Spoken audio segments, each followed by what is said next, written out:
kind of... Oh, it's like, quote, fix the environment, everything's fixed? Well, do they admit GMO's the real threat to the environment, or is it carbon? No, it's a mix. I mean, it's not just about the environmental stuff, but they're hooking you up with, Rainforest Action Network, Sierra Club. They do talk about... Oh, well, that's all I needed to know, because, the Gamble family, they are the recipient of the Margaret Sanger letters about getting rid of the black weeds. Aaron looked at me during the break and he said, all I know is they're hooked in with Margaret Sanger and the eugenicist.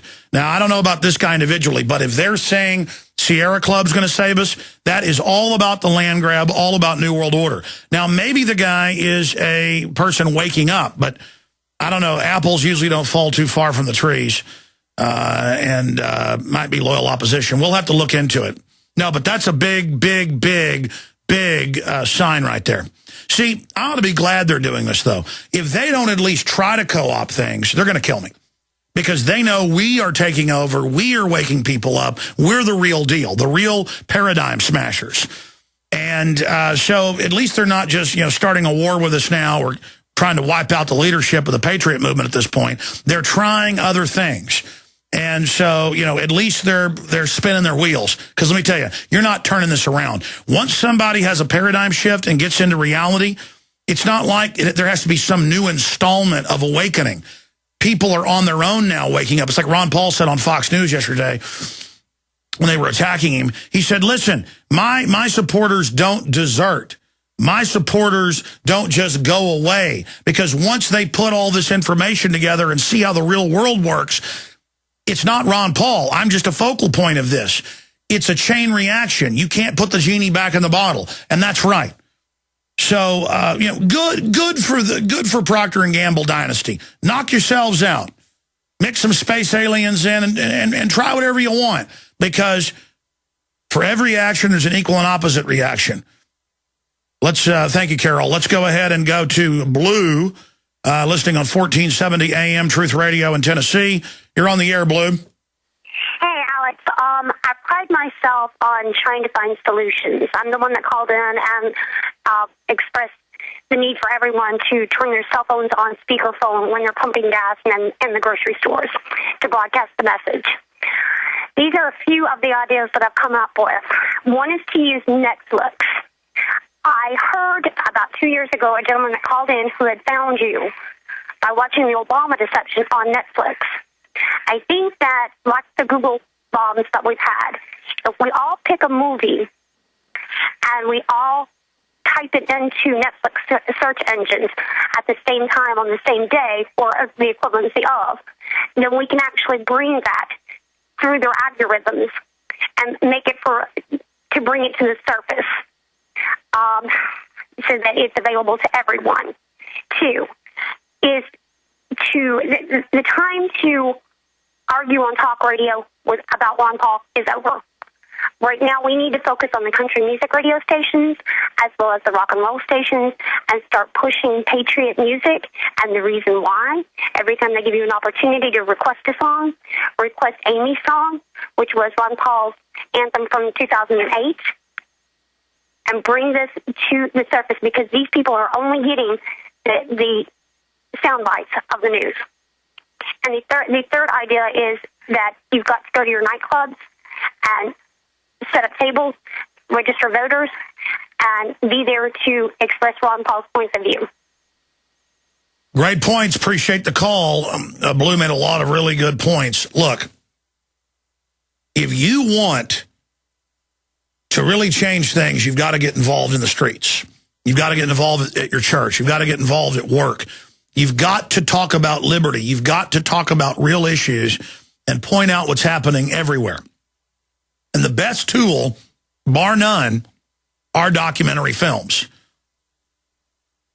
And that's why Obama Deception, Fall of the Republic, Endgame, Terror Storm, Fabled Enemies, Invisible Empire, all these films that we've directed and produced will explain how the globalists control both parties. We'll explain what their goals are, the different groups that work for them.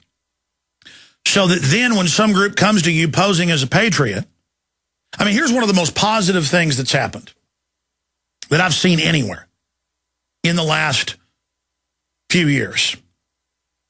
is that whether it's Glenn Beck or Michael Savage or even Rush Limbaugh or these other talk show hosts, more and more they're talking about the New World Order. They're talking about global government. They're talking about the big mega banks. They're talking about crony capitalism. They're talking about real issues to keep their audience and to keep some credibility. Now, they'll double back and attack Ron Paul at key points, as we saw Savage do last week, because that's where their bread is buttered, is by the establishment. They're there to basically pose as alternative media that's controlled. But the fact that we're making them cover so many real issues just to keep their audience shows the fact that our information is gaining ground every day. And this attempt to make fun of Ron Paul because he talks about a new world order, I mean, that's what we're facing. But the system wants to continue to operate like none of this is happening. It's a global corporate government being set up by mega banks that have bought off our governments. It's an illegitimate hijacking of our system. I'm going to go to John, Janice, Robert, Beth, Mike, and others here in just a little while, but I need to go ahead and get into the NDAA right now. Obama signed the National Defense Authorization Act in Hawaii with no ceremony. It was a private signing. He released it, obviously, in the evening of New Year's so that it wouldn't get a lot of coverage. And he signed it. That's lie number one. Because he said he wouldn't sign it. He pledged, that was the term, pledged to veto it. We have links to that in our articles dealing with this. So he pledged to veto it. And we have that broken down in our latest article at Infowars.com. Obama's NDAA signing statement is meaningless. Administration itself demanded power to detain Americans without trial. We have links to the Congress, to the senators breaking it down. We have the links admitting it's for U.S. citizens. I mean, Obama's already killing U.S. citizens without trials. Amor al-Awlaki and others, we're told, to set the precedent. And it goes over all of that. So first they said it didn't affect U.S. citizens. They lied about that. Obama said it did affect citizens. He would veto it. Then he did sign it. Then he lied again and said, I'm signing it, but don't worry, I'm not going to implement it because of our cherished values. No, it's our laws. That's another lie. He's already implemented it. They've already said in policy that they'll arrest U.S. citizens, that they'll disappear into a black hole, because that was the, quote, policy of Bush. You know, when Bush got caught illegally wiretapping the American people, he went to Congress and had them write a retroactive law saying it was legal. Well, you can't pass laws that members of Congress can kill their wives.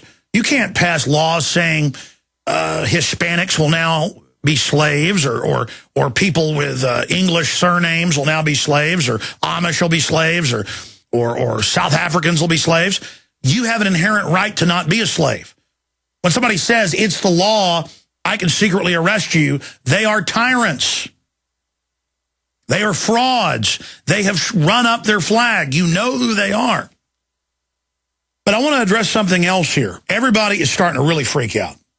And I'm seeing it all over YouTube, all over the comments on InfoWars, the emails, the calls, family calling, people apologizing on the street, people buying me dinner at restaurants saying, I thought you were a kook 5 years ago. It's all coming true. And they're freaking out thinking the federal government is coming tomorrow because the ACLU has come out and Ron Paul has come out, and now the media has had to admit, okay, it does end posse comitatus to put troops on the streets. It does declare the whole world a war zone. And it gives the president all this power. This is really a war power to Obama. I mean, there's so many facets to this, you can't even cover them all. It says the president can launch attacks anywhere in the world without any congressional approval or even discussion. So that's a huge violation of the war powers. So worldwide declaration of war, end of war powers coming from Congress, huge seizure of power, declares the end of posse comitatus domestically, the U.S. a battlefield, says U.S. citizens can be tortured, disappeared, never seen again, end of habeas corpus, end of Bill of Rights, end of Constitution, and now finally it's being admitted in a lot of mainstream news, so people are going, whoa, Alex, you were right. I thought you were crazy. My God, they're coming to get me tomorrow. No, they're not coming to get you. Why do you think, tomorrow, why do you think Obama lied about this and said he was going to veto it?